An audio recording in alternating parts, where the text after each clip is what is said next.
Tuangalie taarifa za usajili Tanzania pamoja na ulimwenguni kwa ujumla, ambapo taarifa ya kwanza tunaanzia pale Young Africans ambao tayari wamemtambulisha nyota Allan Okello kutoka Vipers ya Uganda, na Allan Okello amesaini mkataba wa miaka 2.5. Huyu ni kiungo mshambuliaji ambaye alikuwa anakipiga pale Vipers pamoja na timu ya taifa ya Uganda. Kwa hiyo sasa rasmi Okello ni mwananchi. Taarifa nyingine bado tunabaki Young Africans, klabu ya CR Belouizdad pamoja na Zamalek zimeonyesha nia ya kumhitaji Djigui Diarra ambaye ni golikipa wa Young Africans, lakini Yanga wameweka ngumu ya kumwachia kipa huyo, wakisema kwa sasa hawana chaguo lingine, hawana nia kuingia sokoni kutafuta golikipa mwingine kwa sababu wanaamini Djigui Diarra anatosha. Kwa hiyo hawana mpango wa kumuuza. Tukiamia kwa upande wa Simba, tayari wameshamtoa Ali Awesu kwenda Police FC ya Kenya kwa mkopo wa miezi 6. Maana kuwa sasa mchezaji Awesu atakuwa Kenya mpaka huu msimu umalizike, ndipo atarejea tena katika klabu yake ya Simba. Deal done, tayari ameshatambulishwa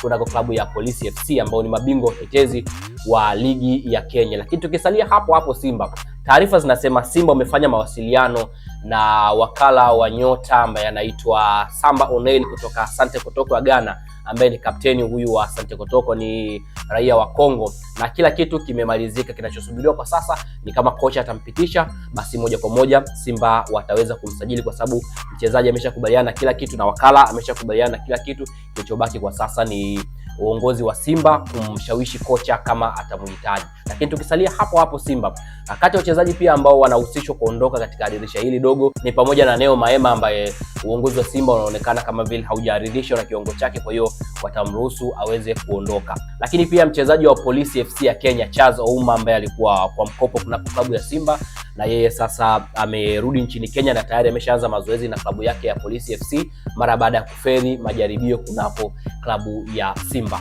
Musa Pinpin Kamara, majeraha yake bado yanasemekana kwamba sio makubwa sana na tayari ameshaanza mazoezi. Anaendelea kutafuta fitness kwa sasa. Kama atakuwa tayari, basi huenda tukamwona akirejea katika mchezo wa klabu bingwa barani Afrika kati ya Simba dhidi ya Esperance de Tunis. Kwa hiyo kwa sasa Pinpin Kamara yupo kwenye kutafuta fitness. Kwa hiyo pale ambapo atakuwa complete 100% huenda akarejea, lakini kama atakuwa sawa, tutarajia kumwona Pinpin Kamara akirejea mwezi wa pili. Na taarifa kutoka Real Madrid ni kwamba wameachana na kocha wake Xabi Alonso na nafasi yake imechukuliwa na kocha Alvaro Arbeloa ambaye alicheza Real Madrid, amecheza Liverpool na kwa sasa alikuwa kocha wa vijana wa timu ya Real Madrid. Ndiye imechukua mikoba ya Xabi Alonso. Na katika mwaka huu mpaka kufikia leo tayari makocha watatu wameshafukuzwa, ambapo alianza Enzo Maresca kwa upande wa Chelsea, akafuata Ruben Amorim na sasa amefuata Xabi Alonso. Na kwa upande wa Xabi ni kutokana na kupoteza ile finali ya Super Copa de España ama Spanish Super Cup mbele ya klabu ya FC Barcelona. Man United tayari wamemtambulisha Michael Carrick kama kocha wa muda ma interim mpaka mwisho wa msimu huu,